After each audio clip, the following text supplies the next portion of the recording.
Esperar aqui um pouquinho. Vamos começar a gravar nossa aula. Então, hoje nós vamos falar um pouquinho sobre a história aí da cosmetologia, fazer uma introdução sobre os produtos cosméticos que são utilizados, né, e por que eles se chamam cosméticos, por que eles começaram a ser utilizados. Então, uma introdução sobre isso, e daí também eu vou já dar para vocês a nossa aula teórico-prática de perfume, vou falar sobre perfume para vocês também. Então, hoje a aula vai ser um pouquinho extensa, porque vai ter esses dois temas numa aula só, tá bom? Então, vamos começar aí falando da cosmetologia. Cosmetologia, como eu falei para vocês já na semana passada, né, é uma ciência que serve de suporte para a fabricação de produtos de beleza. E vai permitir aí verificar as propriedades desses produtos, a qualidade do produto e também, né, como realizar produtos de melhor qualidade. Então, esse é um dos objetivos dessa disciplina. Tem também como objetivo, me desculpe, a melhoria aqui das características estéticas da pele e também dos anexos da pele, através de formulações com produtos naturais ou com produtos sintéticos. Então, a gente sabe que muitos produtos cosméticos têm origem natural, vocês vão ver aí na nossa aula de perfume, que muita essência aí vocês nem imaginam de onde vem. São produtos naturais e é claro que com o tempo, muitos desses produtos naturais, eles começaram a ser sintetizados, né, porque tinha muita coisa que era feita, por exemplo, de animais, e isso, né, acabou, né, disseminando uma cultura de extermínio do animal para fazer cosmético a partir deles. E hoje não, hoje a gente sabe que a cultura mudou muito e que nós conseguimos sintetizar muita coisa e não precisamos mais dos animais para fazer esses produtos. Então, a palavra cosmético, ela vem da palavra grega cosméticos, que significa hábito em adornar.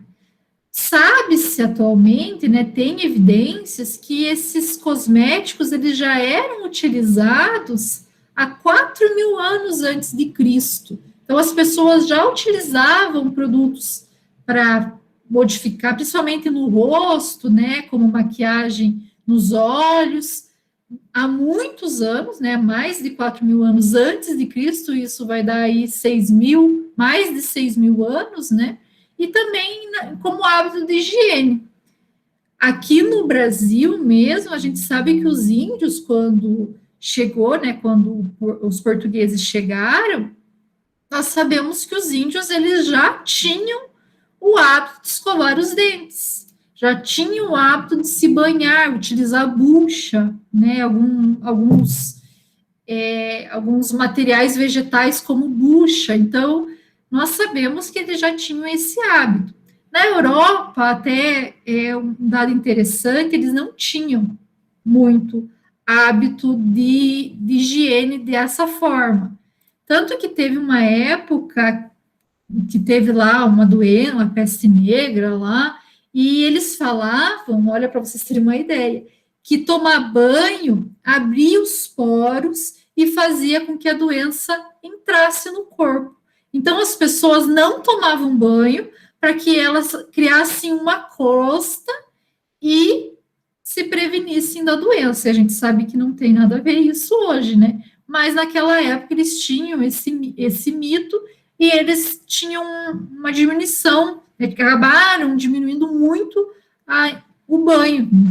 Muitas pessoas ficavam muito tempo sem tomar banho, e isso é diferente do povo indígena. O povo indígena já tomava banho direto, né, todo dia. E isso quando os portugueses, quando os europeus chegaram aqui e observaram que eles tomavam banho, que eles utilizavam alguns instrumentos para escovar os dentes, mudou bastante, né, a higiene deles. É claro que muita coisa mudou depois da Revolução Industrial, quando os Estados Unidos eles começaram a ter um enfoque maior em relação à higiene pessoal. E eles começaram, então, a produzir escovas de dentes, sabonete, shampoo, a partir, né, da Revolução Industrial. Então, nós mudamos muito nos últimos anos, digamos assim, né, em relação aos produtos cosméticos e também aos produtos de higiene pessoal. Os primeiros registros, como eu já falei na aula passada, então, começou pelos, né, com os egípcios, onde eles pintavam os olhos com sal de antimônio. Esse sal, ele era utilizado para fazer reverência ao Deus Sol, tá? Era uma contemplação ali bem ritualística, digamos assim. Então, eles utilizavam bastante, né, essa pintura nos olhos, era bem comum, principalmente os reis da época utilizavam essa pintura em homenagem aos seus deuses. Também lá no Egito, eles utilizavam a gordura vegetal e animal, também cera de abelha e leite, para hidratar a pele, porque lá é muito seco, né? A gente sabe, se a gente olhar a paisagem, a gente já vê como ela é seca. Então, para não perder a umidade da pele para o ambiente, eles utilizavam essas ceras, essas gorduras que acabavam auxiliando na hidratação da pele, contendo aí a umidade da pele dentro dentro da pele, digamos assim. Então, há muitos anos nós já utilizamos substâncias tentando hidratar a nossa pele.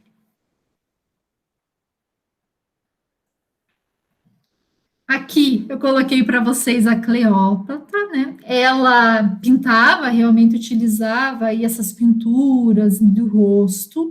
Ela tomava banho em leite de cabra para hidratar a pele, né? Então ela era uma pessoa assim que tinha uma tendência muito grande aí, gostava muito, né, de se embelezar.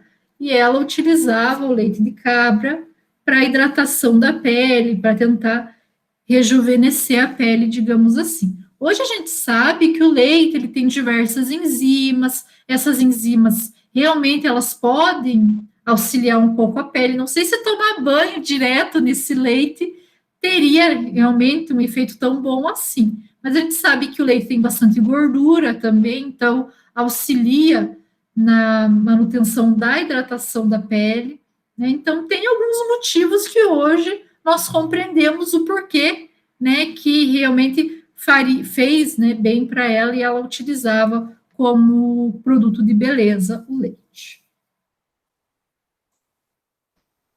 Os cosméticos, eles tiveram um nome assim, né, conhecido como cosméticos mesmo, principalmente quando nós falamos de substâncias destinadas a dar brilho ao cabelo. Então, o nome era dado para essas substâncias inicialmente.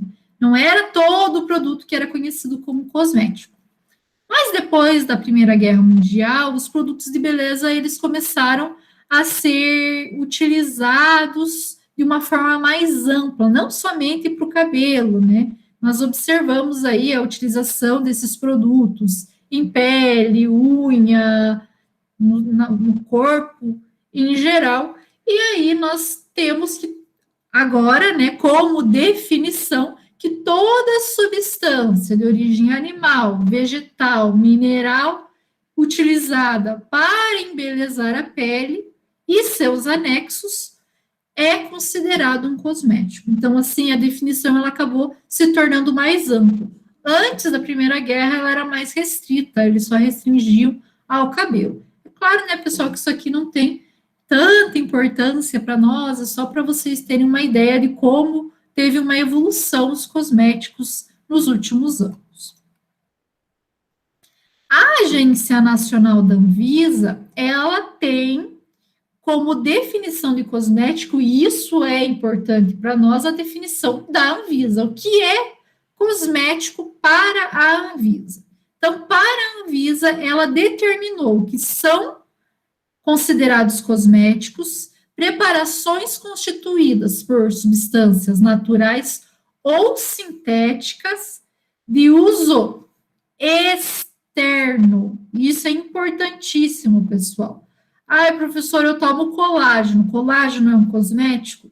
Não é um cosmético porque ele não é de uso externo, tá? Ele pode ser conhecido por outro nome, a gente já vai falar um pouquinho sobre isso, mas tem que ficar bem claro para vocês que os cosméticos, eles são considerados pela Anvisa somente os de uso externo. Pode ser de origem natural ou origem sintética. Estão aí para utilização em diversas partes do corpo. Pele, sistema capilar, unha, lábios, órgãos genitais externos, dentes e membrana mucosa. Então, a pasta de dente, ela é considerada, sim, um cosmético também, tá? Também para as membranas mucosas da cavidade oral, né? Tanto para limpar como perfumar, nós podemos utilizar os cosméticos, como também para corrigir imperfeições, né, normais do nosso corpo. Por exemplo, eu tenho mancha, né, uma mancha na pele, vou passar uma base, tá corrigindo uma imperfeição, tá bom?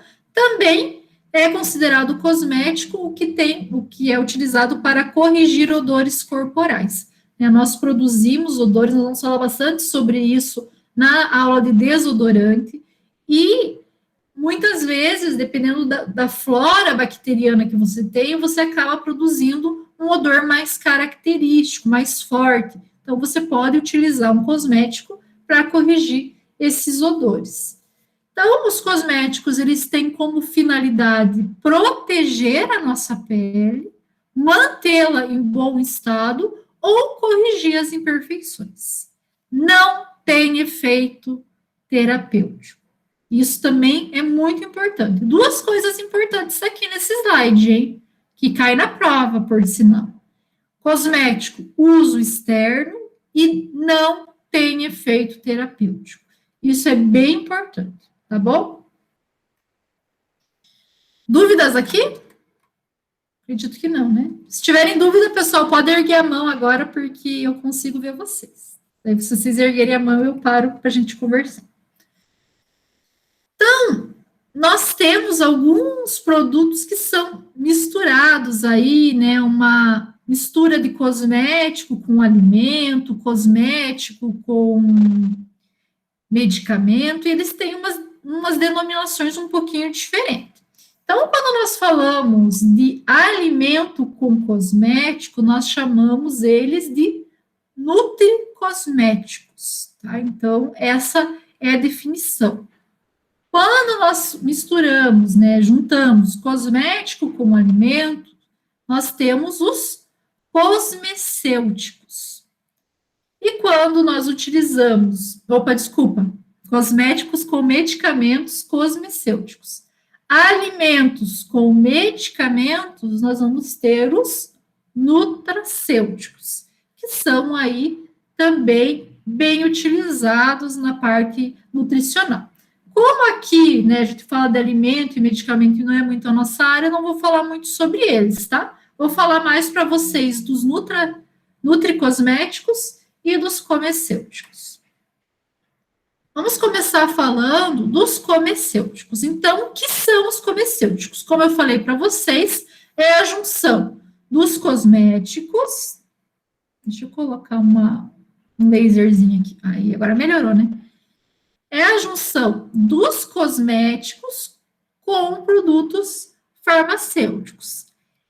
Aqui é importantíssimo. Os cosmecêuticos, eles têm que ter eficiência comprovada.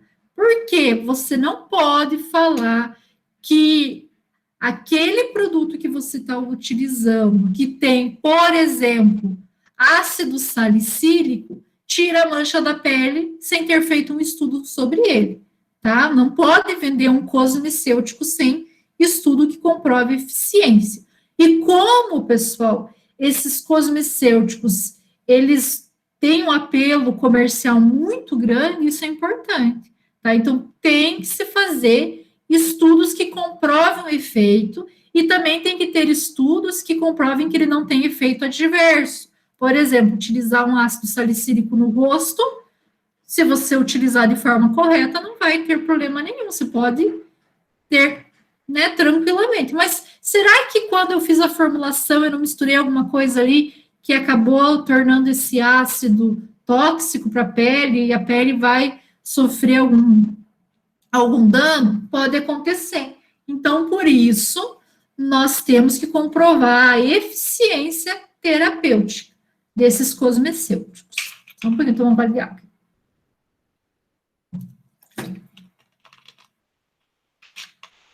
Então, tem que ter a efetividade do uso terapêutico e mais um detalhe. Os produtos cosmecêuticos, eles se aproximam mais de um medicamento e, por isso, muitas vezes, você só vai poder dispensar esse medicamento, né, esse cosmecêutico, com prescrição médica. Vocês vão ver, né, a gente vai falar um pouquinho sobre isso, mas muita coisa na área da cosmética é manipulado, né? Provavelmente quem já foi um dermatologista já observou isso, né? Que muita coisa que vocês vão lá, que ele passa para você utilizar, é manipulado. E por isso a importância da receita médica.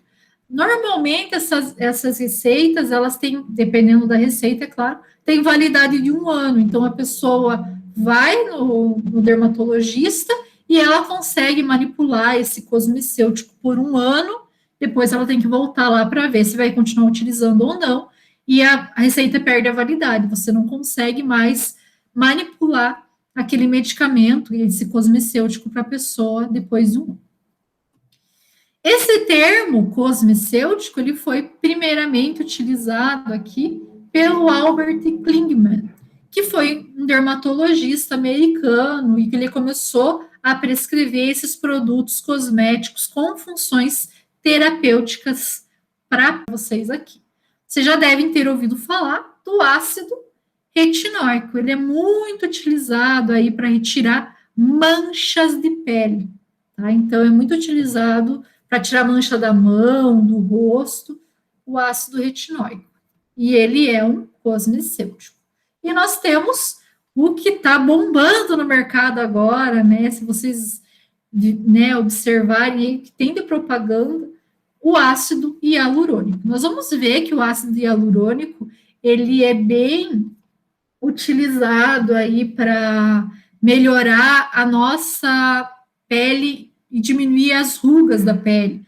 Ele consegue fazer com que a pele volte para o lugar, tá? Então, o que acontece? Com o passar do tempo, a nossa pele perde a elasticidade e ela não volta mais do jeito que volta quando a gente é jovem, né? Por isso a gente fica com as ruguinhas aí de expressão.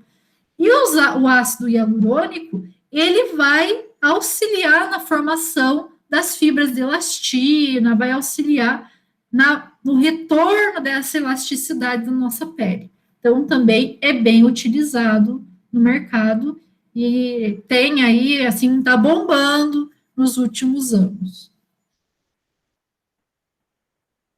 E vamos, então, para os nutricosméticos. Os nutricosméticos, eles são a junção de cosméticos com alimentos.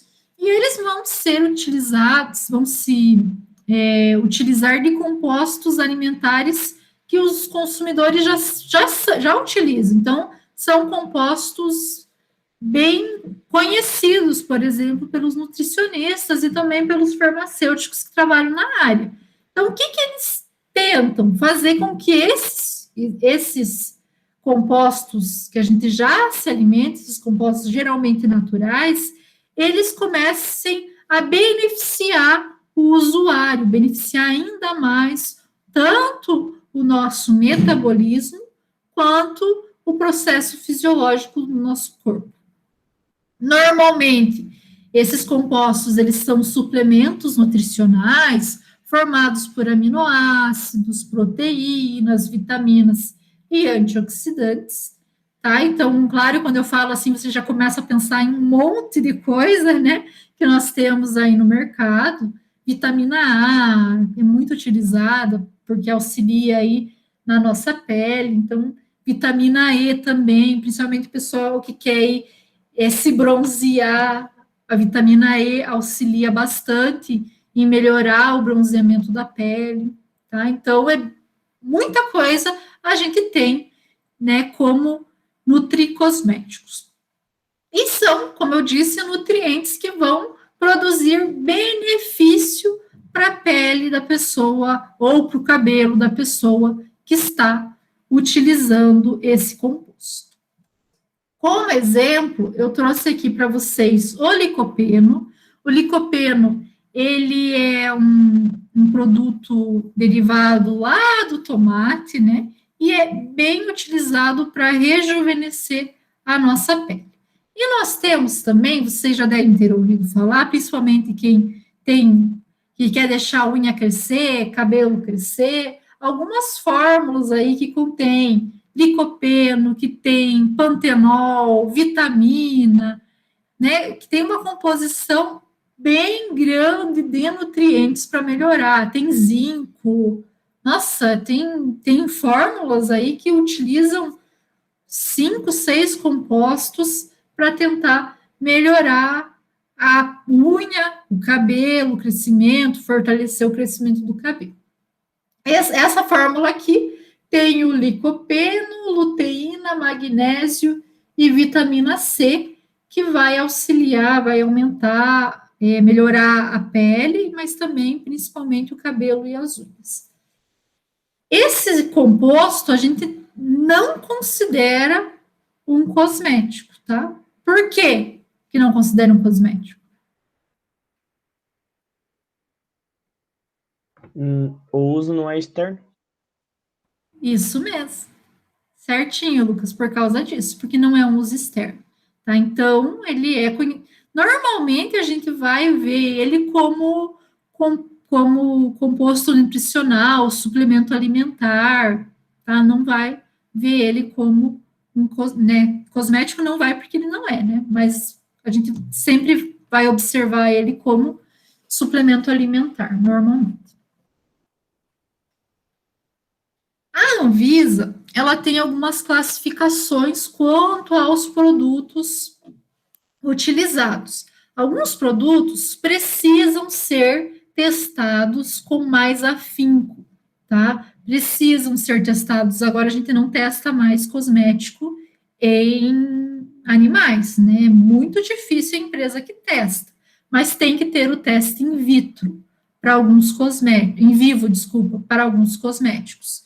O que quer dizer? Vai ter que testar em pessoa, tá? Você não pode sair vendendo esse grupo de cosméticos, que já vou falar para vocês, sem fazer um teste em vivo, tá? Então, a Anvisa, ela vai classificar. Quando você dá entrada em um cosmético, ela vai classificar. Primeiramente, ela vai ver a fórmula. O que tem nessa fórmula? O que tem na formulação? Nós temos algum composto que é um medicamento que pode causar algum efeito adverso, que a gente já sabe que esse composto causa efeito adverso. Então, a primeira coisa que a vigilância, a Anvisa, desculpa, faz é verificar a fórmula. A segunda coisa é a área do corpo que vai ser utilizado esse produto. Então, é um produto que vai ser utilizado próximo aos olhos, por exemplo. A Anvisa já, né? Será que esse produto não vai dar uma irritação nos olhos? Então, já fica, né? Já fica pensando aí se essa formulação, essa fórmula aqui não vai causar irritação nos olhos. Terceira coisa que ela vê é a finalidade de uso. Então, quando eu falo que o meu produto ele é um shampoo normal, é um shampoo normal, não vai precisar passar por teste em vivo. Agora, se eu falar que é um shampoo anti-queda, um shampoo anti-caspa, eu estou dando finalidades para o meu shampoo e eu tenho que comprovar que ele tem esse efeito, tá? Então, tem que passar por testes mais aprofundados e testes em vivo. Então, como que a Anvisa ela separou? Grau 1, e grau 2. Grau 1 é tudo que é mais simples, tipo batom, shampoo normal, base para pele, hidratante, que não tem tantos, não vai causar nenhum problema. Agora, o grau 2 são produtos que podem causar algum problema. A gente vai ver detalhadamente a diferença dos dois agora, tá bom?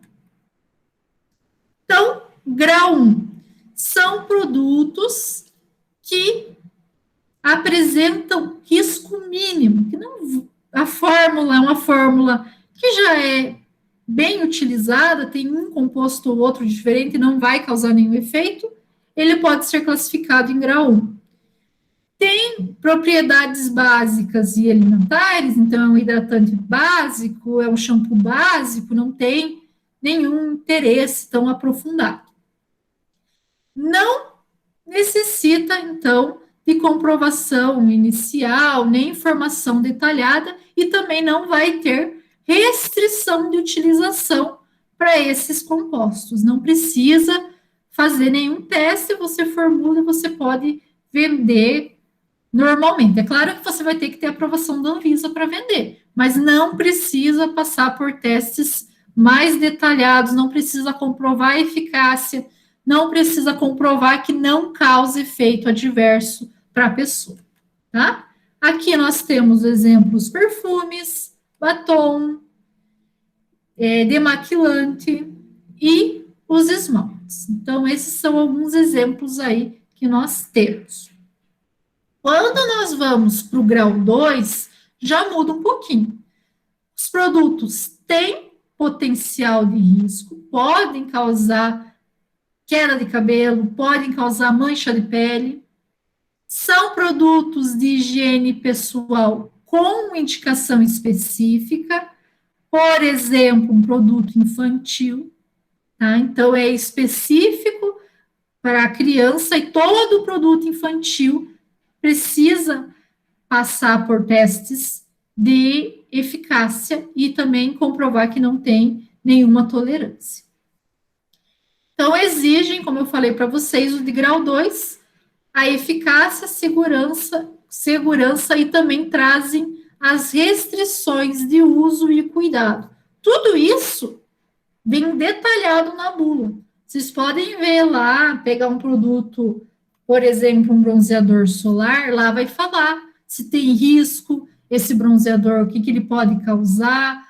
O bronzeador, só o bronzeador com um protetor solar, com um fator de proteção, solar de 6% é muito pouco. Então, se você utilizar só esse protetor, você pode ter problema de queimadura de pele, você pode, com uso contínuo por muitos anos, pode aumentar a possibilidade de ter um câncer de pele.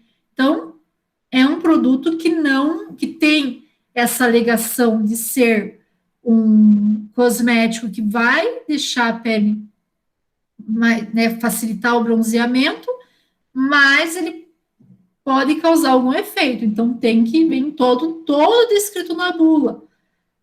Tintura. A tintura, agora, ela está mudando bastante, mas antes ela tinha muito metal pesado. E ainda algumas têm muito metal pesado. Então, o metal pesado, ele pode causar problema para quem está aplicando, para o cabeleireiro e para o cliente ou para você mesmo durante a aplicação. Pode causar queda de cabelo. Então, tem que vir todas essas restrições, essas advertências escritas ali na tua bula do cosmético. Protetor solar. Protetor solar também precisa comprovar que ele é eficiente. Como que eu vou fazer um protetor solar e não vou comprovar que ele está protegendo? Eu fiz um protetor solar com os mesmos ingredientes que todo mundo faz. Tá bom, mas você precisa comprovar que esse protetor solar não tem eficácia e que também não vai causar efeito adverso para o teu cliente. Então, resumindo, pessoal, grau 1, baixo risco. Grau 2, risco potencial. Então, todo cosmético que pode causar algum risco precisa passar por teste de eficiência e comprovar que não vai ter efeito tóxico. Né? Teste de eficiência, o grau 1 não precisa, o grau 2 precisa. Quais são os produtos normalmente classificados como grau 1? São aqueles produtos que não têm fotoproteção, não têm ação antisséptica, não têm ação antiacne, não têm ação antiqueda, anticaspa, antiestria, etc. Ou seja, são produtos básicos. Eu estou dizendo, né, esse produto é um hidratante, mas hidratação, né, é um produto que não precisa ter uma comprovação de eficácia. Agora, os produtos de grau 2, eles precisam passar por esses testes. Então, se eu falo que o meu produto é fotoprotetor, antisséptico, ficou junto aqui, né? Tem que separar. Antisséptico, antiacne, antiqueda, anticaspa e antiestria, eu vou passar esse produto como, né, passar ele por todos aqueles testes de eficácia e segurança. E como eu falei para vocês, todo produto infantil precisa passar por esse teste. Por quê? Primeiro, pessoal, para a criança, uma dose muito menor de um composto tóxico vai ter uma toxicidade muito grande para ela, tá? A criança tem a pele mais sensível, pode causar irritação. Então, tudo precisa passar por esses testes. E é claro, né, uma proteção para os pais também. Se você sabe que o teu produto passou por esses testes, você fica mais tranquilo em aplicar no teu filho, sabe que ele não vai ter alergia, não vai ter efeito tóxico para ele, né? Fica mais tranquilo. Tanto que se vocês forem ver, alguém de vocês já comprou perfume infantil? Já viram? Perfume infantil, ele só é indicado para cima de 3 anos. Por quê? Para não dar alergia. Tem um monte de cosmético infantil, tipo shampoo, sabonete, que eles indicam utilização a partir de 6 meses. Não são todos, tá? Mas muitos deles têm essa indicação. Então, produtos sem ação específica não precisa passar por testes de eficácia e segurança. Produtos com ação específica precisam passar por esses testes, sim.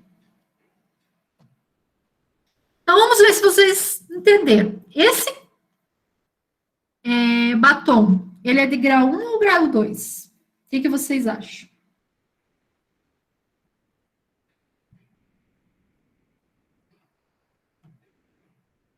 Grau 1, prof? E se eu falar para você que ele é infantil? Grau 2. Isso aí! Shampoo anti-queda. Grau 2. Grau 2. Vamos ver aqui o que mais que eu coloquei. Removedor de esmalte. O que vocês acham? Esse tá difícil, né?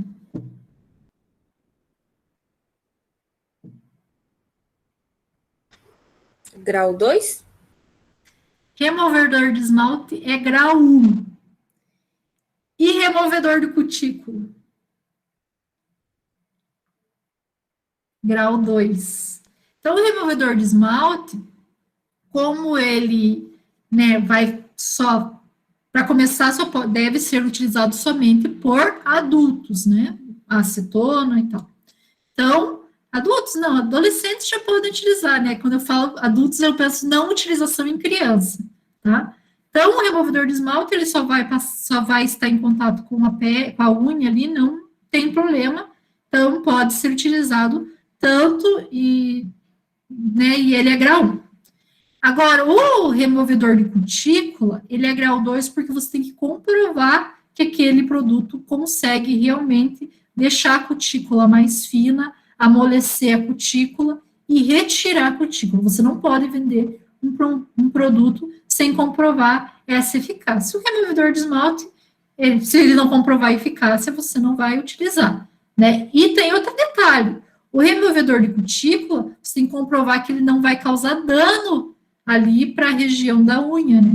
E vai remover a cutícula, mas será que não vai causar nenhum efeito na pele que está em volta ali, no meu dedo? Então, o removedor de cutícula, ele precisa passar por esses testes. O de esmalte, como, né, não tem tanto efeito tóxico e fica pouco tempo em contato com a unha, não precisa passar por esses testes. Prof, Oi. o removedor de esmalte com acetona, ele também é grau 1? Também é grão. Os dois. Hidratante. Esse é fácil. Grau 1? Grau 1. Isso mesmo. Protetor solar. Grau 2. Grau 2. Sabonete. Grau 1? Grau 1. Desodorante.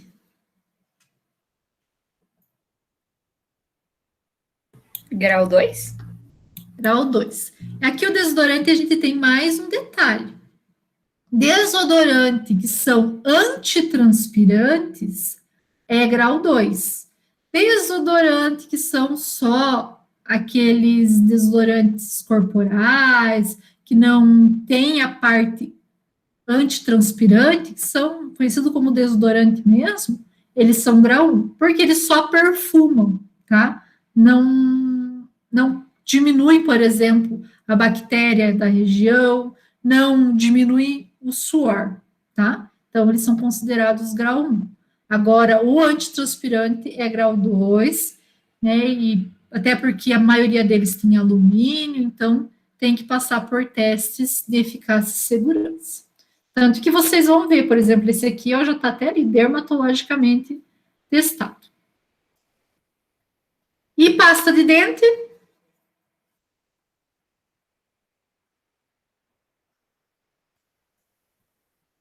Essa por ser antiplaca é grau 2? É, isso mesmo. Pensei que vocês não iam acertar. Isso mesmo. Se for antiplaca, anti-cárie, anti ou infantil, é grau 2. Se for pasta de dente normal, daí é grau 1, considerado como grau 1. Parabéns. Pessoal, essa RDC que nós temos falando do grau 1, grau 2, eu vou mandar para vocês. Ela está no portal da Anvisa, é a 7 de 2015, e vai lá, tem todos, o que é grau 1, o que é grau 2, bem detalhado. Ela sofreu uma nova modelagem, assim, algumas alterações, mas ela ainda está em vigência, tá? Ela não foi revogada. Pode ser que tenha uma alteração ou outra, mas lá mesmo fala, foi modificada essa RDC pela tal RDC. Então, vou mandar para vocês terem ela quando vocês precisarem também dar uma pesquisadinha e ficarem na dúvida se o produto é grau 1 ou grau 2. Dúvidas nesta aula?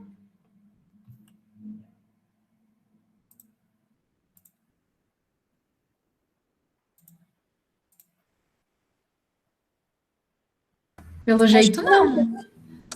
Ninguém falou nada? Então, tá bom. Então, vamos falar sobre perfumes agora. Essa aula é legal, eu gosto muito dela. Vocês vão ficar de cara a hora que vocês virem o que tanto que a gente utilizou nesses últimos anos como perfume. Então, a aula que vem, já anotem aí que é importante. Nós temos essência no laboratório, mas para fazer perfume a gente gasta muita essência. Então, é importante vocês levarem uma essência por grupo, tá? Para poder fazer a aula, senão a gente não vai conseguir fazer a aula, porque não temos uma quantidade de essência suficiente lá no laboratório.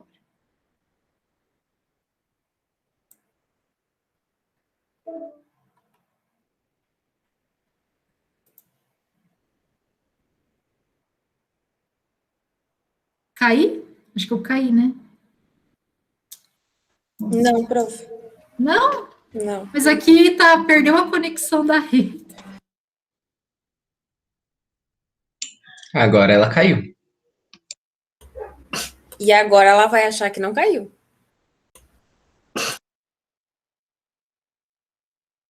Gente, que tipo de essência será que é? Baunilha. Não, mas acho que não é essência comestível. Eu sei, né? Aquela de ciência concentrada, sabe? Saudade de falar com a E onde que é, galera gente? de vocês na sala. É, galerinha. Onde será que compra esse negócio? Não tenho ideia. Não sei, eu acho que, tipo, professora a voltou? vaquinha, essas coisas assim. Tá mutado. Tá muda, professora. Estão me ouvindo agora? Sim. Agora sim. Que coisa. Não sei por que eu saí, que eu caí. Não entendi. Deixa eu Prof, achar que tipo aqui. de essência que é? E onde que acha para comprar isso? Então, aí em Guarapuava, só um pouquinho, deixa eu abrir aqui. Aí em Guarapuava, vocês vão achar para comprar lá na. Ai, como que é o nome daquela loja? Ah, eu sempre esqueço o nome dela. Os alunos geralmente que lembram. É uma loja que vende coisa para cozinha também. Eu vou ver o nome e eu mando para vocês. Eu sei que lá tem, porque lá eu já comprei bastante essência. Depois eu mando no grupo, tá bom? Não é na Multicoisas? Isso, multicoisa. Isso aí. Isso aí. É uma Pronto. essência. Pode O falar. grupo que você diz é 4 pessoas? 4 pessoas. Beleza. 4 ou 3, não sei como que vocês dividiram o grupo de vocês. Prof, pode um da outra turma no nosso grupo? Por exemplo, eu sou da turma B, só que a outra pessoa é da A. Pode ela ir no dia? Vocês não trocaram? Fui eu que troquei, prof. Eu que troquei com a Maria Eduarda Werner.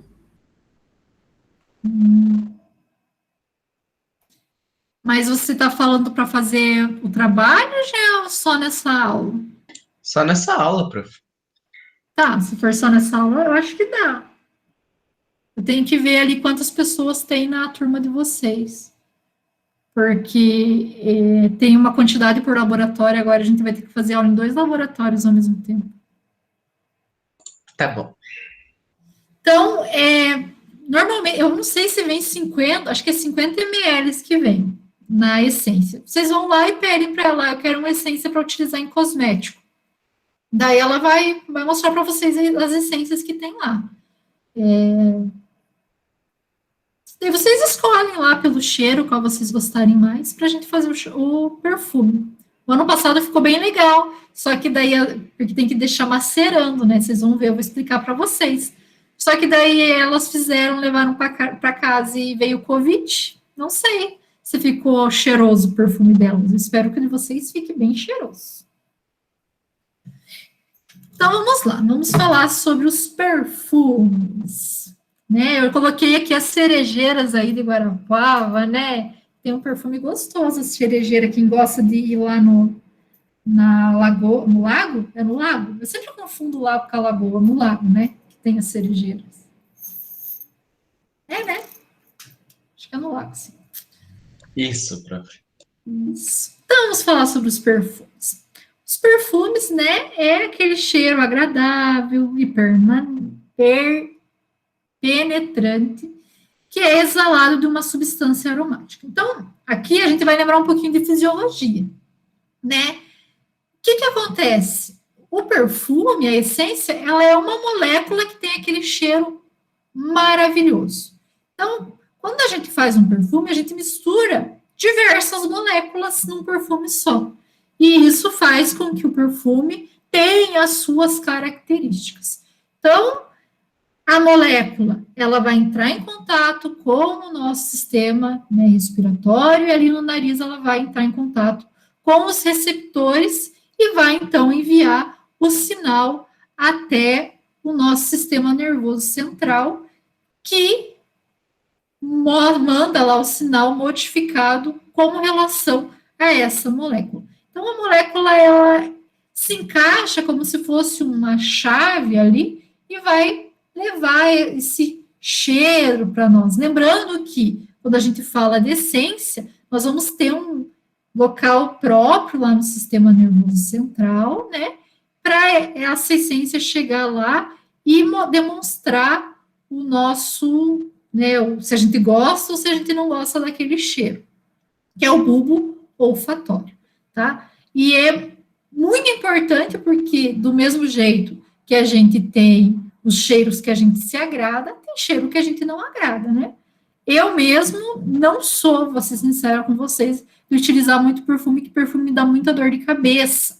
Então, eu uso muito pouco e, né, normalmente mais desodorante mesmo, porque o perfume me dá bastante dor de cabeça. Então, depende muito de cada pessoa. Tem pessoas que adoram, né, utilizam bastante perfume, e hoje vocês vão aprender um pouco mais sobre essa ciência, porque a perfume é uma ciência, produzir um perfume. Alguém já foi lá no Boticário? De vocês? Não foi junto comigo o ano A gente foi, retrasado? Poppy. Eu, Amanda. Eu, o Lucas, fomos. Vocês lembram? Lembram que a mulher falou lá que quem trabalha com perfume, quem faz o experimento lá, os perfumistas, eles não usam perfume. Porque se eles utilizarem perfume, eles acabam atrapalhando as outras, o cheiro que eles estão sentindo. Então, eles são proibidos de usar perfume, não podem usar creme com cheiro de perfume, não podem utilizar amaciante na roupa, ou se utilizar sempre o mesmo, não podem modificar, para não comprometer o seu sentido olfatório. Tá? Eles têm que ter esse cuidado bem específico em relação a isso. Mas é uma ciência linda, né? É uma ciência que mudou o mundo de forma geral, porque a gente não utiliza só o cheiro. Por exemplo, você vai lá no Boticário, você já vê que tem uma linha daquela essência, não é só o desodorante, tem creme daquela essência, tem hidratante, tem creme para as mãos, creme para o rosto, com aquela essência, com aquele perfume, na verdade, porque daí se tornou uma mistura de essências ali para produzir aquele cheiro característico. Então, o perfume, ele, né, falando um pouco de história do perfume, né, ele se originou há muitos anos. Primeiramente, ele começou durante os atos religiosos ali, que eles faziam aquela defumação, há muitos anos, mais de 800 mil anos, digamos assim. Então, depois da descoberta do fogo, o que eles faziam? Eles pegavam e começavam a jogar folhas para queimar. Quando as folhas queimavam, elas exalavam um cheiro característico, né? Essas folhas secas ou até mesmo a madeira. Essa fumaça, ela começava a ser, né, característica, algumas pessoas diziam que ela era adocicada, e por que até hoje, né, quem é religioso, já foi na igreja, ou vai na igreja católica, já deve ter percebido. Até hoje eles fazem aquela defumação lá com incenso. Vocês já viram isso? Já perceberam? Por que eles fazem isso? Porque eles dizem que é através desse cheiro, dessa fumaça, que nós levamos, né? A fumaça leva a oração até Deus. Por isso que eles defumam. Eu não sei quais são as outras religiões que fazem isso, mas eu sei que a religião católica faz bastante essa defumação ali para levar a oração até Deus através da fumaça. E tem um cheiro bem característico, né? E a gente tem outros, né? Incenso mesmo. O incenso, ele tem um cheiro característico, a gente tem vários tipos de incenso com cheiros característicos também. Então, para levar as preces até Deus. Esse foi o começo da história do perfume. E daí, eles perceberam que dependendo do tipo de folha, o tipo de madeira que eles colocavam tinha um cheiro diferente. E alguns cheiros eram muito bons. E por isso nós começamos, então, a história do nosso perfume. Então, o per, ele vem de origem, quer dizer origem de, e fumare, né, fumaça, perfumare, quando surgiu o nome, né? E hoje a gente chama de perfume e utiliza ele, mas a origem dele foi através da fumaça, porque eles começaram a perceber, como eu falei para vocês, que dependendo do que eles colocavam para queimar, tinha um cheiro diferente. Falando ainda um pouco sobre história, nós começamos a nossa história do perfume com os árabes. Então, os árabes, eles faziam extração dessas essências, no começo, através de maceração com água. Então, eles colocavam as folhas, as flores, com a água, e retiravam a essência depois de alguns dias. Às vezes ficava ali meses, né? Macerando para poder retirar esse cheiro. E eles perceberam que essa água ficava perfumada, então surgiu a nossa água de rosas. Esse você já deve ter visto, nem que seja na casa da avó, né? Tem essas águas perfumadas que as pessoas mais velhas utilizam bastante. Nós temos, aqui no Brasil não é muito comum, a água de rosa eu acho que é mais comum, mas tem também a água de violeta, e depois dessas águas, surgiu então a perfumaria no Ocidente. Então, eles começaram a buscar as especiarias lá na Índia e utilizar para fazer perfume. Paris se tornou no século VIII a capital mundial do perfume, nós sabemos realmente que é o país que produz os melhores perfumes até hoje, né? Porque eles têm um estudo, eles têm algo bem modificado em relação ao perfume lá em Paris. Então, eles utilizam e fazem muitos perfumes, os melhores até hoje. E como que nós extraímos as essências hoje, né? Então, tem vários tipos de extração. A extração, ela pode ainda ser feita com essa água, maceração. Nós podemos usar outro tipo de solvente que não a água, geralmente o álcool, também é utilizado para extrair. Um jeito de extração que consegue produzir um óleo bem puro, um dos mais puros que tem, é a destilação. Então, o que acontece? Nós aquecemos, não sei se vocês já tiveram farmacognosia, mas vocês vão ver isso em farmacognosia. Aquece aqui a água com as folhas ou com... Deixa eu pegar de novo o meu laser aqui. Isso. Aquece a água, né? Com as flores ou até mesmo com laranja, por exemplo, com a casca de laranja, e quando a água aquece, ela vai retirando, né, com o aumento da temperatura, ela vai retirando ali o óleo essencial que está impregnado na folha ou na casca de laranja. E começa, então, a volatilizar. Vai volatilizando, depois faz-se a coleta.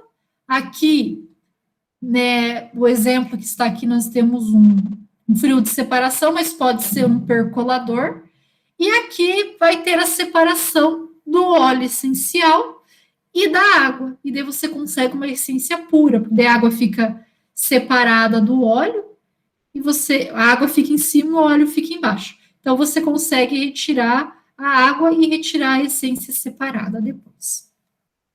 Nós também temos a prensagem, que pode ser a quente ou a frio. Então, eles prensam e retiram, mas aí não só retira o óleo, mas retira outras substâncias e depois tem que purificar o óleo. Então, aqui não está purificado. Aqui na primeira, que era a hidrodestilação, ela está purificada. A extração com água ou com etanol não é purificada também. A mais purificada é a extração por hidrodestilação ou por esse outro método aqui, que se chama enfloragem. Não sei se vocês já ouviram falar. Quem já assistiu aquele filme Perfume já deve ter visto lá. Eles mostram um pouquinho sobre a história do perfume e falam sobre essa técnica. Como que é a técnica? Você coloca gordura, né? Normalmente gordura vegetal, agora está sendo utilizada, mas antigamente era utilizada a gordura animal, e coloca as pétalas de flor ou outro vegetal que você queira retirar a essência. E daí, o que acontece? A tendência é sempre o oleoso ir para a parte oleosa. Então, a essência, ela passa para a gordura e é absorvida por essa gordura. Então, a essência fica na gordura. E depois você tem que retirar a essência da gordura. Mas aí já está bem mais fácil, está mais pura, por exemplo, do que a prensagem. A prensagem, ela é menos pura, digamos assim. A prensagem, dependendo do óleo, também ela acaba separando ali em duas fases, daí é que depende muito da onde você está tirando, do que você está prensando, tá? Então, aqui é um dos métodos para a extração, e normalmente é feita para vegetais, tá? Então, vegetais, né, de origem plantas, né? Os animais também foram muito utilizados para a extração de essências, a gente já vai ver sobre isso. Mas daí é umas outras técnicas um pouquinho diferentes, tá? E hoje nós temos muitas essências que são essências sintetizadas, tá? Então, o que acontece? Nós descobrimos a molécula que dá o cheiro da rosa. Então, nós vamos pegar e vamos sintetizar essa molécula. E daí acabou se tornando a molécula sintetizada. Então, o perfume, vocês já devem ter ouvido falar que ele tem 3 notas, tá? 3 classificações. Então, nós temos a primeira nota, que é chamada nota de topo, ou nota de cabeça, que é a primeira coisa que você sente quando você inala o perfume. Então, quando a gente vai escolher um perfume, a gente aplica esse perfume, sente o cheirar, gostei, é esse mesmo, vou levar para casa. Mas não é tão simples, pessoal, porque nos primeiros 15 minutos depois da aplicação do perfume, você só vai sentir essas notas de cabeça. Mas o perfume não tem só uma essência, o perfume é uma mistura de essência. Depois de mais ou menos 3 ou 4 horas, você vai sentir as notas de corpo, que são outras essências que começam, então, a volatilizar. As primeiras a volatilizar são as notas superiores de cabeça ou de topo, é uma classificação comum para essas notas. E, então, você sente nos primeiros 15 segundos.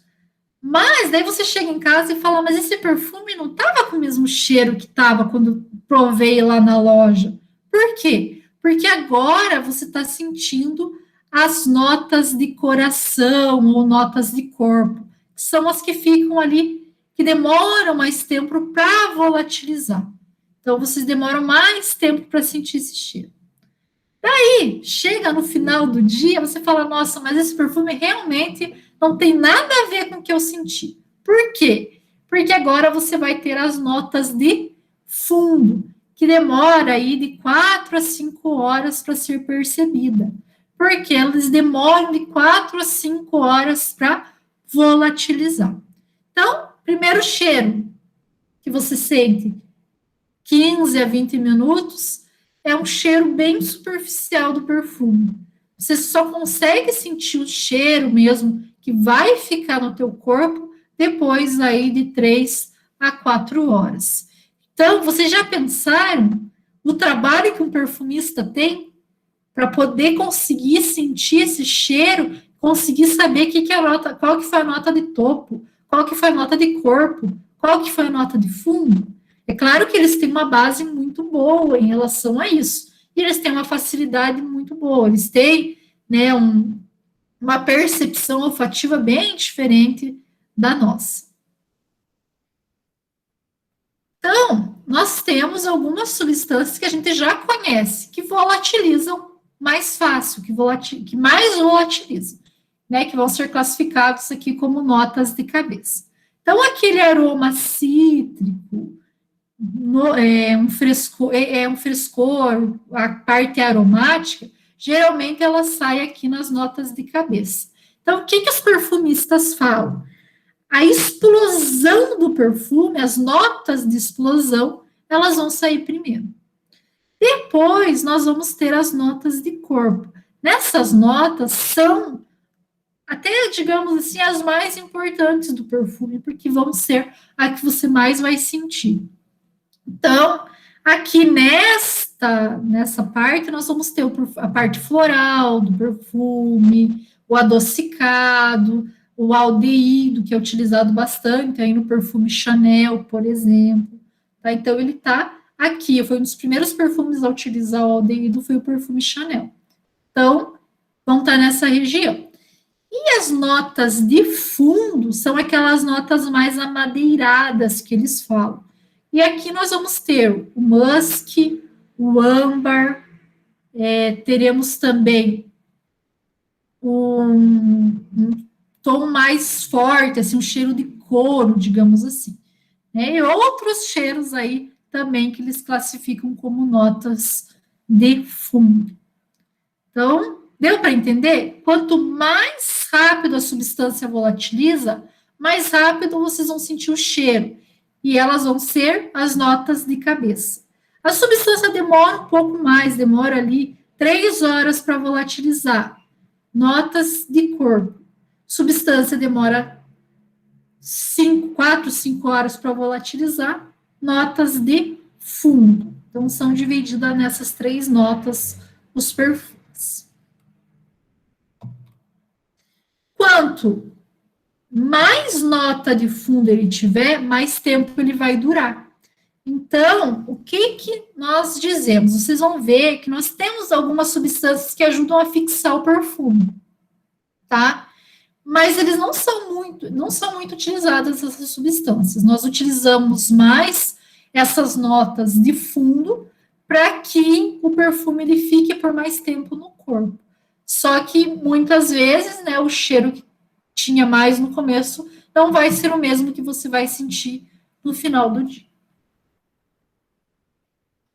Então, a matéria-prima dos perfumes é básica: água, álcool, fixador e corante, se você quiser.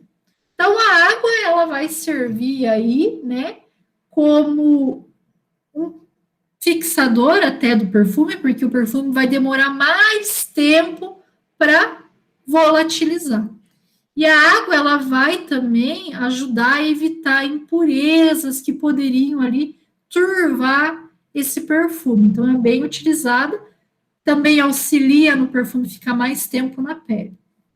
O álcool vai ser, né, um ingrediente extremamente importante na fabricação do perfume, porque ele também auxilia na volatilização do perfume e, isso é importante, na homogeneização do perfume, da essência com a água, porque a essência, ela muitas vezes, ela não consegue se dissolver na água. Então, o álcool, ele ajuda nessa dissolução. O corante, ele é opcional. Normalmente, são utilizados corantes naturais, mas pode ser utilizados sintéticos também. A essência, né, a gente já falou, e os fixadores que não são utilizados em todos os perfumes, tá? Esses fixadores, eles vão fazer com que o perfume demore mais tempo para evaporar, tá? Mas não é todo perfume que utiliza. Os perfumes mais caros não utilizam fixador. Então, como eu falei para vocês, as essências por muitos e muitos anos elas foram obtidas, deixa a moto passar aqui, foram obtidas por origens naturais. Durante muito tempo eram somente e exclusivamente de origem natural, tanto de plantas como de animais selvagens. E aí, né, teve uma corrida pela melhor essência. E pela essência, vocês vão ver que tem essências que hoje, né, ainda bem que são essências sintéticas, mas elas foram descobertas em lugares muito estranhos, vamos dizer assim. Então, vamos falar um pouquinho sobre elas. A primeira essência, vocês já devem ter ouvido falar, almíscar. Né? Tem um monte de perfume aí que tem essa essência. Tem até perfumes que têm nomes aí que remetem a essa essência. Da onde que eles tiraram essa essência? Então, ela é uma secreção do cervo almiscarado. Mas não é só o cervo almiscarado que tem a essência. Nós temos o boi almiscarado, que tem também. Temos pato almiscarado. Tudo que tiver aí no final almiscarado tem essa essência. Né?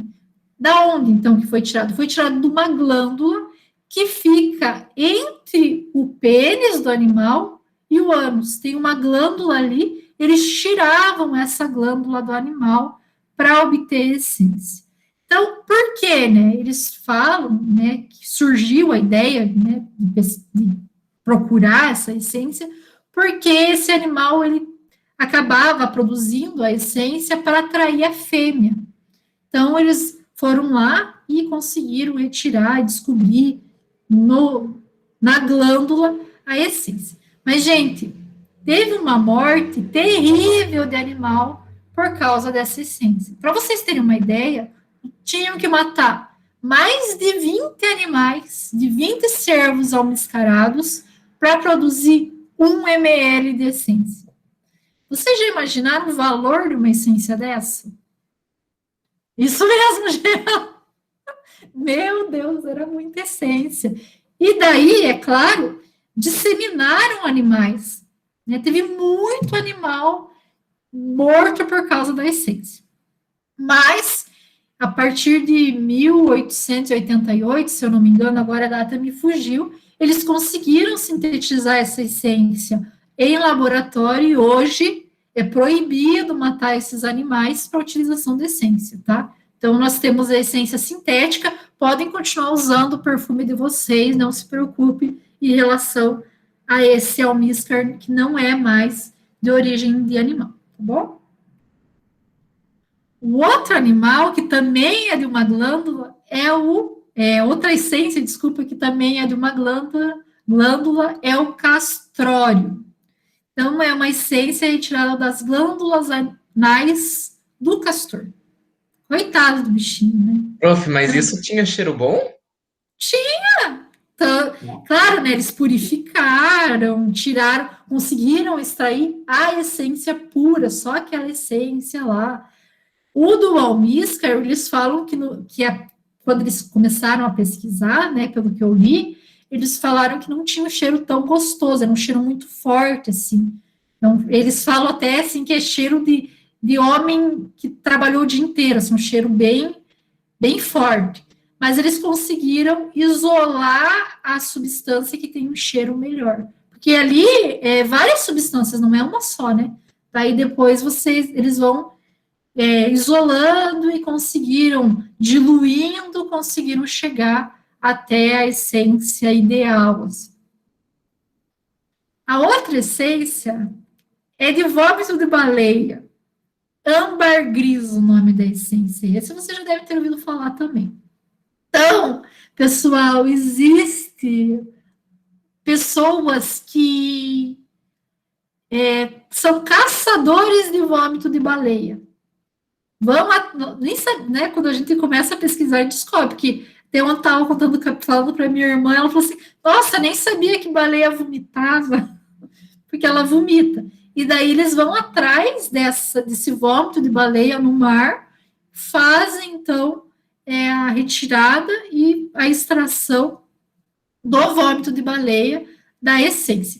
Normalmente, agora, a gente tem muita coisa sintética, mas como é vômito de baleia, não faz mal para o animal, pelo menos, né?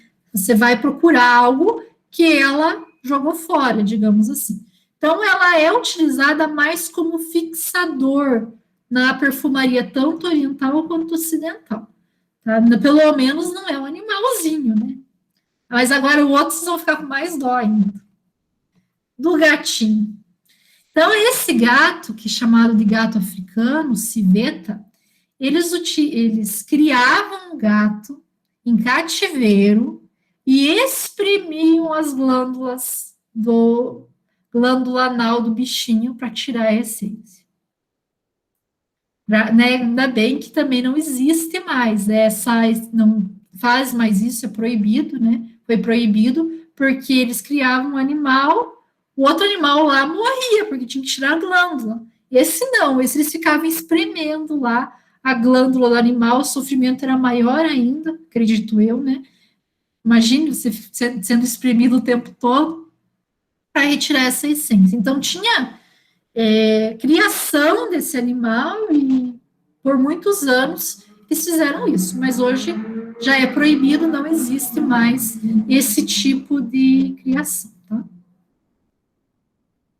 Nós temos também, esse aqui é mais por curiosidade mesmo, que são os tem nos Estados Unidos, os caçadores de ouros, não sei se é assim que fala, mas o que eles fazem? Eles vão procurar o bolor nas árvores e desse bolor eles extraem a essência. Para vocês terem uma ideia, esse eu achei o valor. Cada mililitro, né, de essência vale $25. Então, acabou, né, tendo esses caçadores, que é um grupo grande que vai na floresta para retirar esses bolores para fazer essência. Pode ser que a gente tenha alguma essência ainda que não descobriu, né? Se a gente começou a ver essas coisas assim, né? Porque umas essências dos lugares que a gente nem imaginava que existia, digamos assim. Os perfumes, dúvidas sobre as essências, eu trouxe mais por curiosidade, para vocês verem que a perfumaria evoluiu e ainda bem que evoluiu, né?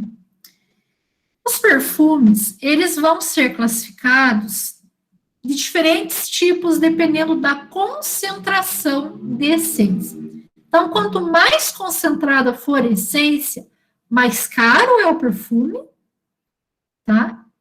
E também, mais tempo esse perfume, mais forte, vamos dizer assim, esse perfume vai ser. Então, o primeiro perfume que eu trouxe para vocês é conhecido como extrato ou perfume, que é, digamos, o perfume verdadeiro, tá? Tem uma essência concentrada de 20 a 40, ou seja, aqui dentro eu tenho 40% de essência, ou de 20 a 40% de essência, e o resto vai ser, normalmente, água, álcool, né, corante, mas 20%, de 20 a 30% é essência. Por ter grande quantidade de essência, é conhecido como produto mais nobre. E por ele ser mais forte também, a gente não tem muitos no Brasil. Poucos são os perfumes desse tipo no Brasil, porque é um perfume muito forte. E daí, quando essa essência entra em contato com o suor, acaba não tendo a característica desejada. Por isso, é mais utilizado em países mais frios. O Brasil não é tão utilizado. Aqui no Brasil, quando se utiliza esse tipo de perfume, recomenda-se a utilização à noite, por causa da característica de ser um perfume mais concentrado, com um odor mais característico, tá? Outro perfume que nós temos é o perfume que tem uma concentração de 15 a 20%. Então, a concentração dele já é menor de essência, e ele vai durar aí na pele de 12 a 20 horas. Mas ele também é um perfume que tem um odor bem forte, mais duradouro e mais intenso, digamos assim, e recomenda-se ali a utilização dele à noite também. Esse eu de perfume é mais comum no Brasil. Os outros dois, eles não são tão comuns, tá? Então, esse eu perfume, ele vai ter uma concentração de 10 a 15%. Daí vocês devem estar se perguntando, nossa, professora, mas você colocou Chanel lá no começo aqui também. Sim, o Chanel, ele se modificou, né? Nós temos o Chanel bem concentrado e temos o Chanel que é uma concentração menor, que é o que é mais vendido no Brasil. Vai ter uma concentração aí de 10 a 15% de essência, tá? Então, primeiro, eles desenvolveram aquele mais concentrado e depois vocês vão ver que tem vários números de Chanel e tem várias concentrações diferentes, tá? Esse perfume tem uma duração de 6 a 8 horas e ele é utilizado no dia a dia, porém em pequenas quantidades. Nós temos também o Eu Toilette. Esse perfume ele vai ter uma concentração de 5 a 10%, duração de 4 a 6 horas, e é indicado mais para dias quentes ou quando você está praticando esportes. Eles vão ser um perfume um pouco mais suave, mais delicado, digamos assim, comparado com os outros. Mas nós temos perfumes mais delicados ainda que a gente vai ver. Então, eles são utilizados mais para esporte. Tenho certeza que depois vocês vão querer pesquisar aí que tipo que é o perfume de vocês. Eu lembro que o pessoal pesquisava aí para ver, depois, quando chegava em casa, nas aulas, né, qual que era, se era um perfume Eu Toilette, ou era um Eu Perfume, né, então, tenho certeza que depois da aula vocês vão lá ver, no quarto de vocês, ou no banheiro, qual que é o perfume de vocês. E o perfume mais comum nosso aqui no Brasil é o Eucolage. Esse Eucolage, ele tem uma concentração de essência de 3 a 5%. Aqui no Brasil, nós conhecemos ele como Colônia. Então, é o perfume mais comum. São os mais comuns da linha do Boticário, são os mais comuns, né, da Natura, é esse Eucolage. Então, ele vai ser um perfume bem mais suave, é ideal para pós-banho, mas também pode ser utilizado, né, durante o dia a dia. Tem uma quantidade bem menor de essência e, por isso, para países mais quentes, igual o nosso, ele é mais recomendado também. Certo? Perfume infantil também é um pouquinho parecido com o Eucolage, a gente já vai ver. Vocês têm alguma dúvida aqui? Então, tá. Então, nós vamos falar sobre como vai ser nossa aula semana que vem, né? Então, o que nós vamos fazer na aula? Nós vamos fazer 2 perfumes. Então é isso, vocês vão ter que comprar uma essência adulta e uma essência infantil, esqueci de falar. Tá, eu lembro que lá na loja, né, nessa loja que nós falamos aí com a Maria, ela tem a essência infantil. Então, se vocês quiserem comprar a essência infantil para fazer o perfume infantil, é melhor, tá? Então, é bom comprar 2 essências, porque vai bastante essência nesses perfumes. Então, para fazer o infantil, nós vamos utilizar 4% de essência, 80% de água destilada, 10% de álcool de cereais, Twin e dipropileno. O Twin e o dipropileno, eles vão auxiliar na incorporação da essência no perfume. Então, eles auxiliam na dissolução. Então, toda a aula, eu vou mandar para vocês um roteirinho assim, tá? Um roteirinho assim. É que meu computador está no lado. Um roteirinho desse jeito aqui. O que fala nesse roteiro? O volume prático, então vocês vão ter que fazer um cálculo de quanto deu, né? O volume teórico é a porcentagem, o volume prático é a quantidade que utilizamos. Por exemplo, se a gente for fazer 50 ml de perfume, para 50 ml, eu tenho que ter 4% de essência. Então, eu vou ter um volume prático de 2 ml de essência. Vou ter um volume de água destilada de 20 ml. Tem que fazer a regrinha de 3, tá? E a função da substância. Então, essência é o perfume, né? Vai dar o cheiro. Água destilada, veículo, Álcool de cereais vai auxiliar na nossa, desculpa, dissolução da essência. Tuim e dipropileno, mesma coisa. Então, vocês têm que colocar tudo isso. Eu vou mandar para vocês uma tabelinha feita no Word, vocês fazem bonitinho e podem colar no caderno que vocês vão ter de prática, tá bom? E o outro perfume que nós vamos fazer é um perfume do tipo Eu Perfumo, tá? É um perfume que vai ter um pouco mais de essência. Então, nós vamos utilizar 20% de essência aqui, 66% de álcool, ácido benzoico. O ácido benzoico, ele é um fixador de perfume. Então, nós vamos utilizar ele como fixador para esse perfume durar um pouquinho mais. Propileno glicol e água destilada. Como que faz esse perfume? O perfume é muito fácil de fazer. A gente vai medir, né? Todos os ingredientes. Depois, nós vamos filtrar esses ingredientes já depois de misturado. E vamos macerar. E aí que está o detalhe do perfume. Por que ele tem que ser macerado? Porque se a gente utilizar o perfume assim, a Fê já vai utilizar, vocês vão sentir que o cheiro de álcool é muito forte, tá? Então, por isso, nós fazemos a maceração. Quem foi no Boticário, eu não lembro se nessa visita eles falaram do Marlboro 50 anos, Malbec, estou misturando cigarro já, Malbec 50 anos. O que acontece com o Malbec? Eles deixam 50 anos macerando. Né? Não sei se vocês viram aquele especial do Dia dos Pais, que era Malbec 50. Não sei se alguém viu. Era uma edição especial e ficava 50 anos dentro de um barril de carvalho macerando. Nós não vamos deixar nosso perfume 50 anos macerando, vamos deixar ele por uma semana. Daí, como que nós vamos fazer essa maceração? Alguém da equipe que esteja gostando muito da aula vai levar para casa esse perfume, vai deixar por 24 horas no frasco, daí depois de 24 horas vai mexer o perfume, abrir, fechar, colocar na geladeira. No outro dia, depois de 24 horas, vai pegar o perfume, mexer, abrir para sair o álcool, colocar na geladeira de volta. Isso todos os dias por 7 dias.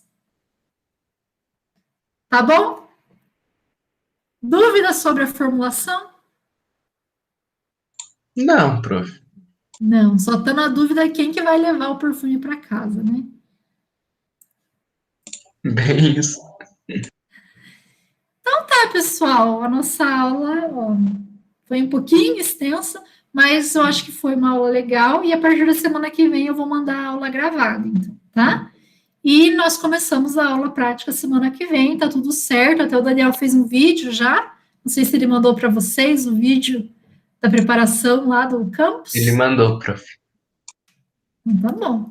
Então, semana que vem nós nos encontramos lá, turma A, 1h30, e turma B, às 15 horas. Beleza? Beleza, prof. Até mais. Tchau, tchau. Prof, qual a quantidade de perfume que a gente vai fazer? Então, mas dá pra gente fazer uns 50 ml. Amália. Se vocês quiserem, porque o perfume, quando a gente vai usar álcool, algumas substâncias que normalmente não são vencidas, não dá para vocês utilizarem ele em vocês depois, tá? Então, dá para vocês colocarem como odorizador de ambiente depois. Tá? Então, escolham uma essência que vocês gostem para vocês colocarem como odorizador de ambiente. Tá bom? Tá bom. Então, tá. Tchau. Um abraço para vocês. Até Tchau, tchau.